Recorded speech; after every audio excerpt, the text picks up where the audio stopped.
আইসিটির তৃতীয় অধ্যায় সবচেয়ে মজার বিষয় কি জানো, সেটা হচ্ছে কিন্তু ভাইয়া সার্কিট আঁকা। তোমরা কিন্তু দেখতে পারতেছো এখানে কিন্তু আমি বিশাল একটা সার্কিট কিন্তু এঁকেছি এবং এটা একটা লজিক ফাংশন থেকে আমি কিন্তু সার্কিটটা এঁকেছি।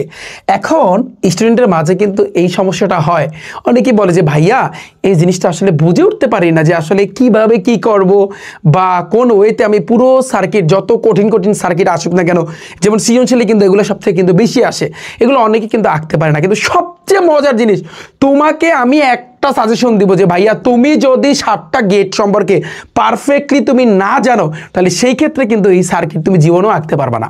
তোমার 7টা গেট সম্পর্কে জানতে হবে। যেমন আমি তোমাদেরকে দেখাই, এটা কিন্তু আমার ইভিআই ব্যাচের ক্লাস এবং অলরেডি আমার কিন্তু ক্লাসটা কিন্তু শেষ এবং আমার তৃতীয় অধ্যায় আর 2টা ক্লাস নিলে পুরো তৃতীয় অধ্যায় শেষ হয়ে যাবে। তৃতীয় অধ্যায়ের ভিতরে তোমরা কিন্তু জানো আইসিটির যে 2টা অংশ আছে, সো অলরেডি কিন্তু প্রায় শেষের পথে। এইখানে আমি তোমাদেরকে একটু ভাইয়া দেখাতে চাচ্ছি, এই যে দেখো এখানে একটু খেয়াল করো, তোমার অর গেটের সার্কিটটা কিরকম হবে, অ্যান্ড গেট বলো, তারপর নট গেট, তারপর এই যে দেখো ন্যান্ড গেট, এই যে দেখো নর গেট, এরপর হচ্ছে এক্সঅর গেট, এক্স নর গেট, এগুলা কিন্তু তোমার জানতে হবে। এবং ইন্টারেস্টিং পয়েন্ট কি জানো, এগুলার টেকনিক আছে ভাইয়া, যারা আমার ক্লাস করছে ওরা কিন্তু জানে যে রিফাত ভাই আসলে কিভাবে ওদেরকে কিন্তু শিখাইছে। তুমি একটু রিভিউ নাও, জাস্ট তুমি আমাদের এইচএসসি ইন্টারমিডিয়েটের কিন্তু একটা বড় গ্রুপ আছে, প্রায় 25,000-এর উপরে কিন্তু শিক্ষার্থী কিন্তু সেই গ্রুপটাতে কিন্তু অ্যাড আছে।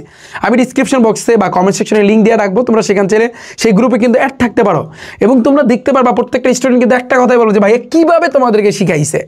এই জিনিসগুলো অনেকের কাছে কিন্তু কঠিন লাগে, এখনো কিন্তু লজিক ফাংশন থেকে তুমি কিভাবে সার্কিট আঁকবা এই জিনিসটা অনেকে ধরতেই পারে না। তো তুমি যদি ধরতেই না পারো ভাইয়া এইচএসসি 26 বা 27 ব্যাচ আমি তোমাদেরকে বলতেছি, তাহলে সেই ক্ষেত্রে তুমি পরীক্ষাতে কেমনে আনসার দিবা? তুমি যদি 2025 সালে ইন্টারমিডিয়েটের রেজাল্টের কথা শোনো, তুমি শুনছো না যে প্রায় অর্ধেকের কাছাকাছি কিন্তু ফেল করছে, তার ভিতরে আইসিটি সাবজেক্টটা কিন্তু 2 নম্বরে আছে। বিষয়টা বুঝতে পারছো? তার ভিতরে আইসিটি সাবজেক্ট কিন্তু 2 নম্বরে আছে। তুমি আইসিটিকে যতটা অবহেলা করতেছো, তুমি যদি এই অবহেলা করতে থাকো তাহলে কিন্তু বিশাল ধরনের ভাইয়া মারা খাবা। তো আমাদের ইভিআই ইংলিশ বাংলা আইসিটিতে কিন্তু ভাইয়া ধুমধামভাবে ক্লাসগুলো কিন্তু চলতেছে কন্টিনিউ। এবং ইংলিশ সেকেন্ড পেপারে তোমরা কিন্তু জানো অলরেডি আমি কিন্তু প্রায় 2 থেকে 3টা টপিক অলরেডি কিন্তু ইংলিশ ফার্স্ট পেপারের সিন কিন্তু পড়াইছি এবং বাংলার শুভ স্যারে কিন্তু ক্লাস চলতেছে। তোমরা চাইলে কিন্তু এখনো ভর্তি হইতে পারো আমাদের ইভিআই ব্যাচে, কারণ এখনো কিন্তু বিশাল ডিসকাউন্ট চলতেছে। টোটাল এখানে 5টা সাবজেক্ট তুমি 1220 টাকা কিন্তু ভাইয়া ভর্তি হইতে পারবা, মাত্র 1220 টাকা, আর কোনো টাকা দিতে হবে না। তোমার 5টা সাবজেক্ট 500 মার্কের প্রস্তুতি তুমি রিফাত একাডেমি থেকে নিতে পারবা। এবং এইবারে ওপেন চ্যালেঞ্জ 95% শিক্ষার্থীকে আমি এই 5 সাবজেক্টে এ প্লাস এনে দিব, এটা আমি তোমাদের কথা দিচ্ছি।